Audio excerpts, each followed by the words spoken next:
कि शंकर जी के मंदिर जाते रहो, भगवान शिव को एक लोटा जल चढ़ाते रहो, शंकर भगवान को एक चावल का दाना चढ़ाते रहो, शिव के मंदिर में एक बेलपत्र चढ़ाते रहो, बेलपत्र ना मिले तो शंकर जी की उठाकर धोकर फिर चढ़ा दो, पानी ना मिले तो 3 बार ताली बजा दो, वो भी ना मिले तो शंकर के दरवाजे पर जाकर थोड़ा सा मुस्कुरा दो। भगवान शिव को लगेगा रोज आती है और मुस्कुरा के जाती है। पार्वती जी कहेगी मुस्कुरा इसलिए रही है कि 2 बार तो पशुपति व्रत कर लिए, रोज सोमवार का व्रत करती है, इसके बाद भी दुख नहीं कट रहा तो तुम्हें चिढ़ा कर जा रही है। शंकर जी कहेंगे अब इसका दुख मिटाना पड़ेगा, मुस्कुराओ उसके दरवाजे पर जाकर, उससे कहो तो दिल की बात।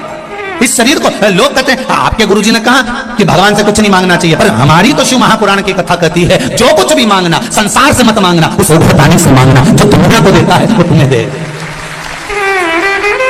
आपके गुरुजी ने कहा भगवान से कुछ मत मांगो, पर हमारी शिव पुराण तो कहती है कि किसी से मत मांगो पर उससे मांगो, वो तुम्हारा बाप है, जगत का बाप, जगत का पिता, देव अधिदेव महादेव है, उसके पास चले जाओ दिल से।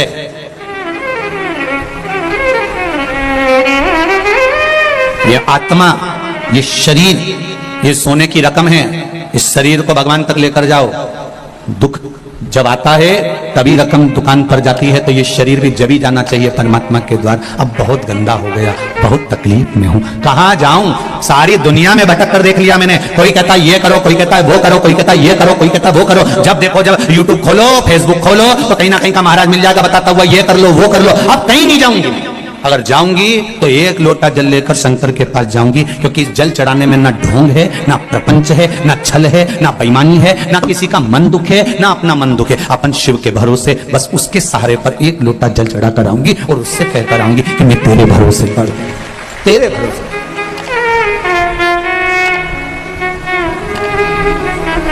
बस तेरा सा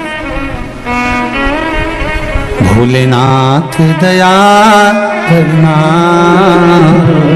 मैं तेरे भरोसे हूँ। उसके भरोसे पर रहो, उसके सहारे पर रहो, उसके आनंद में रहो, मत भटको यहां वहां। सारी दुनिया में भटक कर देख लेना, अंत में कुछ नहीं मिलने वाला। लोग तुम्हारा धन रख लेंगे, 5000 यहां जमा कर दो, 2000 वहां जमा कर दो, 3000 यहां जमा कर दो, फिर ये 4 गेहूं का दाना उठा के ले जाओ, ने 5 ये ले जाओ, ने वो ले जाओ, कुछ नहीं निकलेगा इसका सार। अंत समय में फिर आना ही पड़ेगा शिव के द्वार। अंत बिंदु वही है, उसके सिवाय कुछ नहीं है। और जीते भी शिव के बन जाओ तो मरने के बाद भी शिव के ही होना है। अंत समय के बाद में, प्राण छूटने के बाद सब आग लगा के चले जाएंगे। भगवान विष्णु वैकुंठ में रहेंगे, ब्रह्मा ब्रह्म लोक में रहेंगे, इंद्र इंद्र लोक में रहेंगे, सारे देवता अपनी अपनी जगह पर रहेंगे। पर शमशान में जब आग लगा के जाएंगे तब कोई नहीं रहेगा, तब वो ही रहेगा, एक देव अधिदेव महादेव रहेगा। तुम हड्डियां अग्नि के कारण चटर चटर कर रही होगी तो महादेव पूछेंगे क्यों री कमला, तेरी हड्डी तो बहुत टूट रही रहे। कमला के नहीं गई ना शंकर के मंदिर, इसलिए अब चटर चटर करके टूट रही। महादेव ये जाती ना तो नहीं टूटती है, निश्चय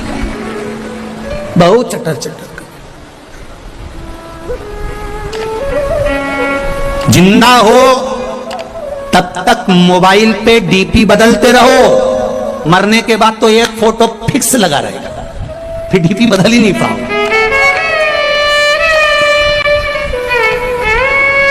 मरने के बाद डीपी बदल रही है क्या? अरे बोला तो सही, एक जैसा फोटो, इतना बड़ा फ्रेम में, माला पूड़ी और खीर चिपकी हुई और तुम पल्लू लेके मुस्कुराती। इससे ज्यादा कुछ नहीं जीवन। जिंदा हो तब तक डीपी बदलते रहो, मरने के बाद तो एक फोटो डीपी पर फिक्स हो जाएगा, और वो भी छोरा छोरी लगाएंगे तो लगाएंगे, नहीं तो कौन लगा रहा है तुम्हारा फोटो? इतनी शान से जियो, मारा छोरा मारा छोरा। मरने के बाद इतने बैठे हो, तुम में से कौन है जो श्राद्ध में अपने डीपी पर अपने दादा परदादा का फोटो लगा दिया? जब उनका नहीं लगाया तुमने, तो तुम्हारी औलाद तुम्हारा लगाएगी। अरे जीजी जाने दो, रही राजस्थान वाली हो।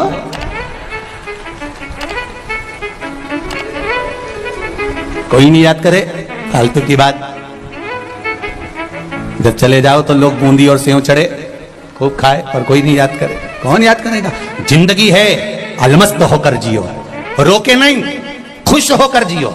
इतनी प्रसन्नता का जीवन जीना कि दुख है और बहुत चेहरे पर इस्माइल है, तो लोग भी, परिवार वाले भी कहेंगे कितनी दुखी थी, कितना कर्जा है, कितनी तकलीफ में है, तो भी कितनी मुस्कुरा रही है। पूरे परिवार वालों को तुम्हें देख के टेंशन हो जाएगा कि इतना दुख होने के बाद ये हंस हो रही है, उनकी रोटी नहीं भाएगी, उनको आधा खा के छोड़ देंगे कि ये मुस्कुरा क्यों रही है, कारण क्या है इसके मुस्कुराने का।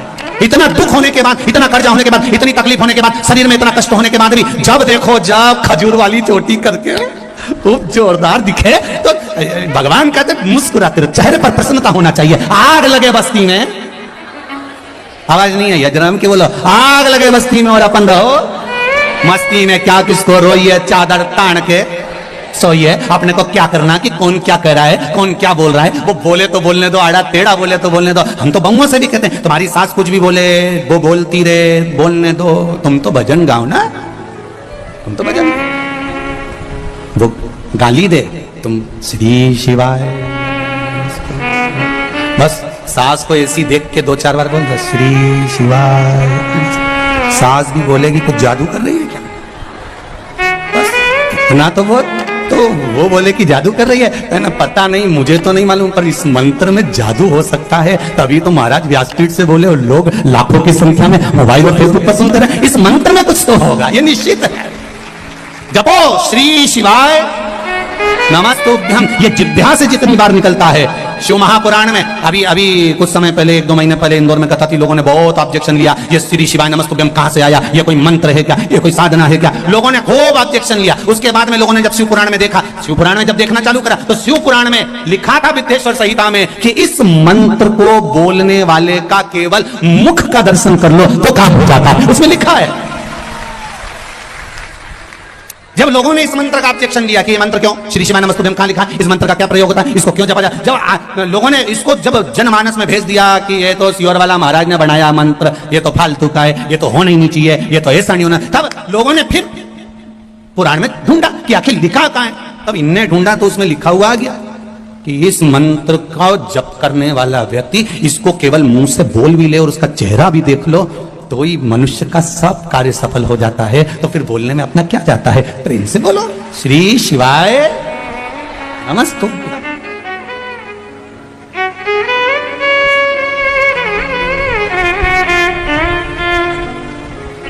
स्मरण है उसमें।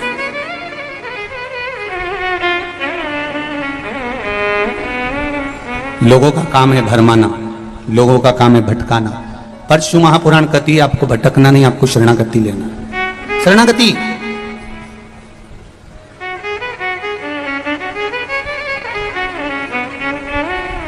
विभीषण लंका में रहते थे, कैकेयी अयोध्या में रहती थी। कैकेयी अयोध्या में रहने के बाद भी नहीं सुधरी और विभीषण लंका में रहने के बाद भी नहीं बिगड़े। कारण भीतर का जो संस्कार होता है ना, इसको कोई मिटा नहीं सकता। विभीषण के भीतर ऐसा संस्कार था कि विभीषण उससे डोला नहीं, और कैकेयी के भीतर जिदपन था तो उसको कोई डोला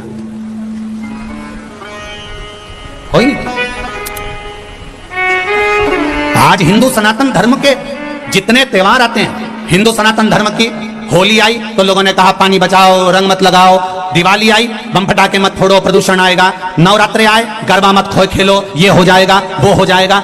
जितने सनातन धर्म के त्योहार आते हैं उसमें कहीं ना कहीं हम उसको रोकने का प्रयास करते हैं, बल्कि प्रयास अपने मन के कंट्रोल पर होना चाहिए। जब विभीषण लंका में नहीं बिगड़ सकता, कैकेयी अवध में नहीं सुधर सकती, हमारा मन का कंट्रोल होना चाहिए। हम जाएं गरबा खेलने, हम जाएं होली खेलने, हम जाएं दीपावली मनाने के लिए। सनातन धर्म के त्योहार आए उसको उत्साह से मनाना चाहिए, उसको उमंगता से मनाना चाहिए,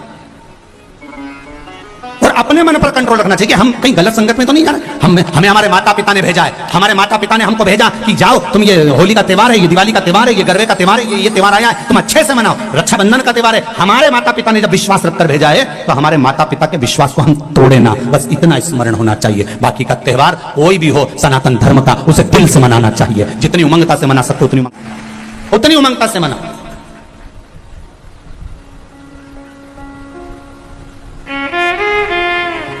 प्रसन्न चित्तता में मनाइए, अपने जीवन को आनंद में जियो। बड़ी मुश्किल से नर तन मिला है, ये लौटाने के काबिल नहीं है। महाराज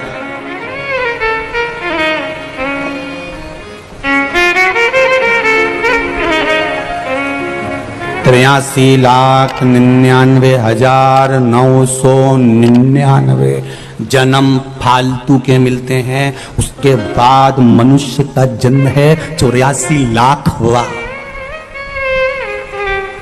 कितने जन्म निकल गए इससे पहले बोलो जरा? 83,99,999 जन्म। कभी मच्छर बने थे, कभी जुआ, कभी खटमल, कभी झिंगुर, कभी कीड़ा, कभी जलचर, कभी थलचर, ना जाने कितने कितने जन्म। 83,99,999 जन्म तो ये जीव जंतु के मिले थे। आखिरी का जन्म है 84 लाखवां जन्म।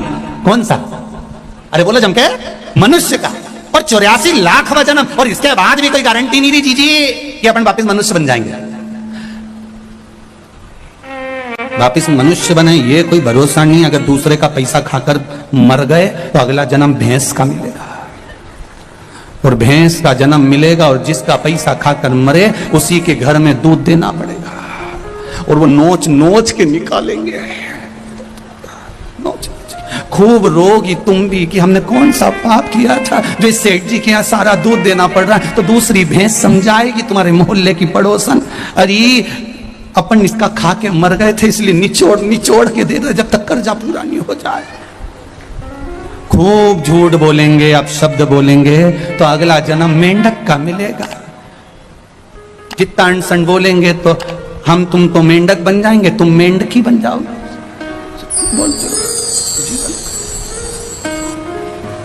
एक जन्म 83,99,999 के बाद जो मिला है ये मनुष्य का शरीर बड़ा विचित्र है। अंतिम बिंदु है, आखिरी। और इसमें इतना हमें फालतू के प्रपंच में नहीं पड़ना। घर में रहो, परिवार में रहो, कितना भी झगड़ा हो, कभी लड़कर अपने मायके नहीं जाना, कभी लड़कर मत जा। इनकी छाती पे मूंग धलो पर मत जा। नहीं जाऊंगी जा। कोई कितना ही झगड़ा करे, सास कह भी देता हो तो तू तेरे पिताजी के पास जा, तू अपने बाप के घर जा। नहीं जाऊं मैं तो शादी करके यहीं और यहीं रहो, और जितना ज्यादा लड़ाई झगड़ा हो उतनी जोरदार रोटी में घी डाल के खाओ, क्योंकि लड़ने के लिए फिर एनर्जी भी तो चाहिए। तो तुम तो अच्छा खाओ और फिर दूसरे दिन तैयार होकर फिर बैठ चल। पर नहीं जाऊंगी मायके तो नहीं जाऊंगी जा। पहले का जमाना था कि लड़के मायके चले जाते, नहीं जाऊंगे तो जा। सियोर वाला महाराज ने मना करा, साला सब्जी में बोला था नहीं जाऊंगी। वो कितना ही कि मैं तेरा सामान रख दूं, पैक करके छोड़ आऊं, नहीं जाऊंगी जा। और अगर वो बाहर छोड़ भी दे तो शाम को जब गाय भैंस अपने घर जाए तो उसकी पूंछ पकड़ के अंदर चली जाओ। और वो बोले क्यों आई? कि मैं तो आई नहीं रही थी, भैंस ली आई। मैं थोड़ी ना, तुम तो पहुंच जाओ।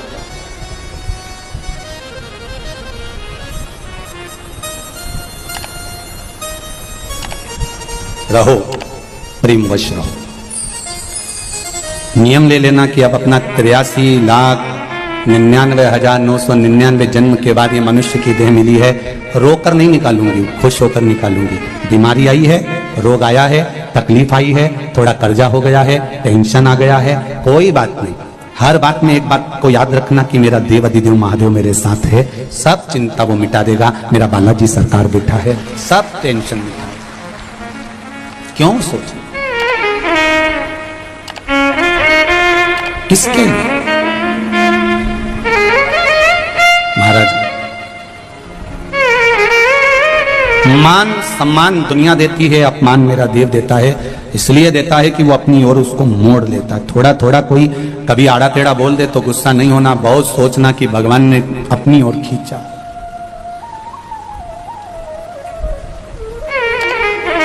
अपनी ओर खींचा, वो साधारण नहीं। भगवान शिव से अपने हृदय की बात, चित्त की बात भगवान रिटर्न भगवान शिव से जब दिल से, हृदय से, चित्त से हम भगवान को कुछ कहते हैं, भगवान सुनता है, स्वीकार करता है। एक प्रसंग बड़ा सुंदर शिव महापुराण में आता है।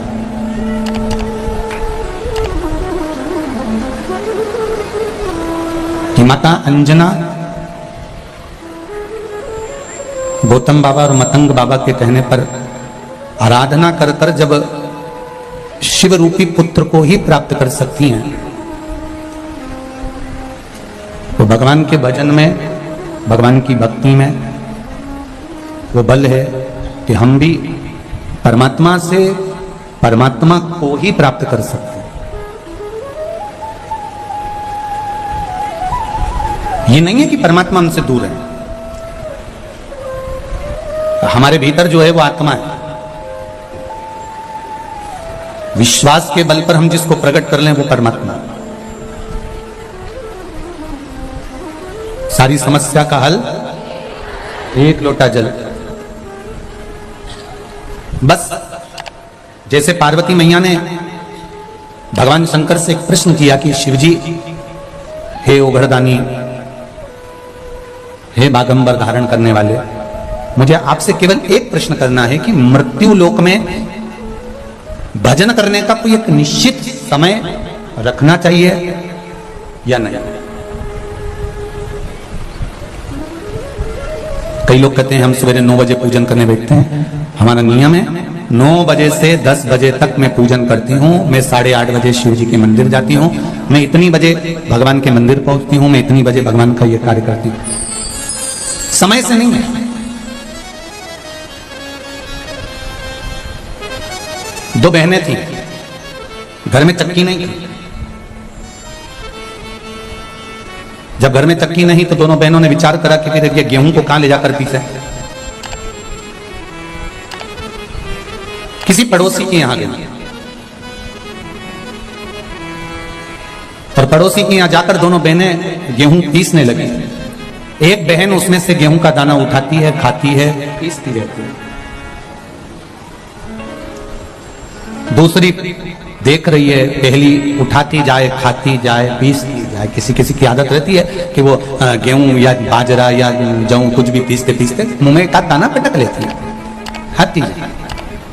अब एक बहन तो मुंह में डालती जाए, खाती जाए, पीसती जाए।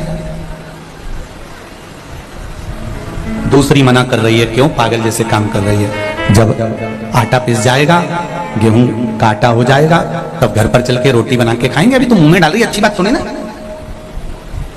क्या कर रही है ये? बार बार बार बार बार बार बार एक एक दाने को उठाकर मुंह में डालती जा रही है। समझाए?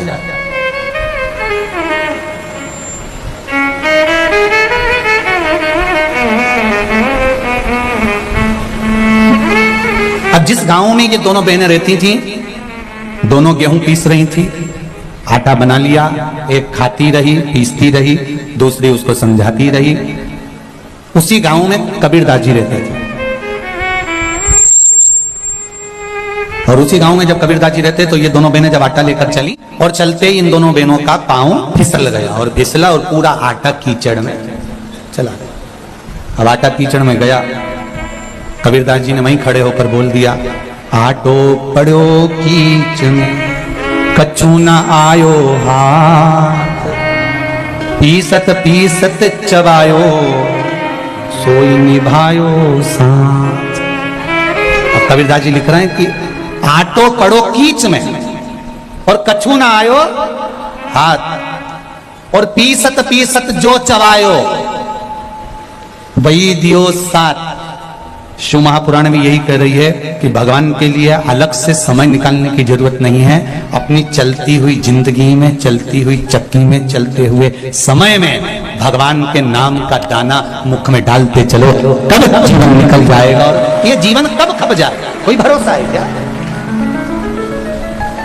और कई लोग इंतजार में बैठे हैं। अभी तो बचपन है, जवानी आएगी जब भजन करेंगे। अभी जवानी है, अधेड़ी आन दो जब भजन करेंगे। अभी अधेड़ी है, बुढ़ापा आन दो जब भजन करेंगे। उम्र का तुम्हारे को मालूम है कि तुम इतने साल में मरोगे? कोई जीवन का ठिकाना है क्या कि कब मर जाओ?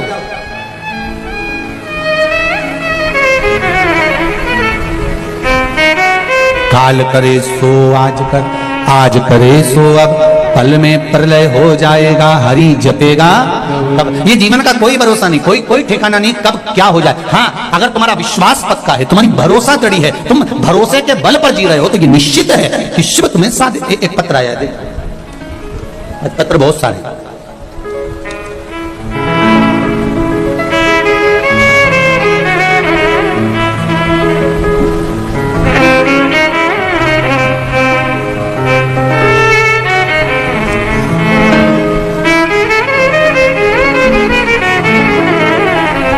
बनवारी लाल जी सेन सीकर से हूं। गुरु जी, आपके बताए अनुसार सावन की शिवरात्रि, कहीं बैठे हैं बनवारी लाल जी सेन, कहीं बैठे हो तो हाथ हिलाइएगा, जहां कहीं भी बैठे हो हाथ हिलाइएगा।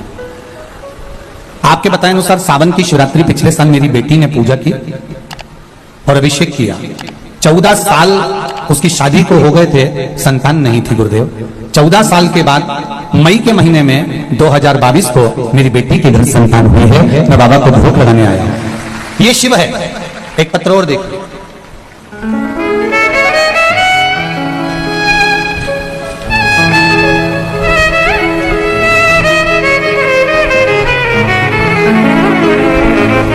सुनीता सैनी, सुनीता जी सैनी अलवर से आई हैं, कहीं बैठी हो तो हाथ हिलाइएगा। आप ही हैं, दोनों हाथ हिला दो। श्री शिवाय नमस्तु। बाबा 6 महीने से किडनी और लीवर की बीमारी थी, जयपुर का इलाज चल रहा था, लेकिन क्रिटिना बढ़ते ही आ रहा था। किडनी लीवर दोनों डैमेज हो गया। डॉक्टरों ने कहा कि डायलिसिस आ सकता है। क्रिटिना बढ़ते ही चले जा रहा था, थम नहीं रहा था। गुरुदेव बहुत दुखी हो चुके थे, खून भी 5 से 6 यूनिट रह गया था। मुझे बहुत चक्कर आते थे, शुगर बीपी थे। मुझे मेरी मम्मी और मेरे पड़ोसन ने, आंटी ने बताया कि भोले बाबा पर जल चढ़ाना, शिव महापुराण की कथा टीवी पर आती है, दिल से सुनना। मैंने जल चढ़ाना चालू करा। उन्होंने कहा बेलपत्र चढ़ाकर लाकर खाना भी चालू करना और पानी पीना भी। बेलपत्र खाना भी शुरू किया। बाबा 2 महीने से बेलपत्री पर शहद वाला प्रयोग भी कर रही हूँ और बाबा की कृपा से मैं बिल्कुल ठीक हो चुकी हूँ और मैं दवाई खाना बंद कर दिया। श्री शिवाय, आराम है आपको, बस बाबा की कृपा हो। श्री शिवाय नमस्ते। अब मेरी किडनी और लीवर, डॉक्टर को जांच कराई है, काम करना चालू कर दिया है और किडनी लीवर जो डैमेज था वो भी बाबा की कृपा से अब चल रहा। बैठो बेटा। श्री शिवाय नमस्ते। बाबा की कृपा, शंभो।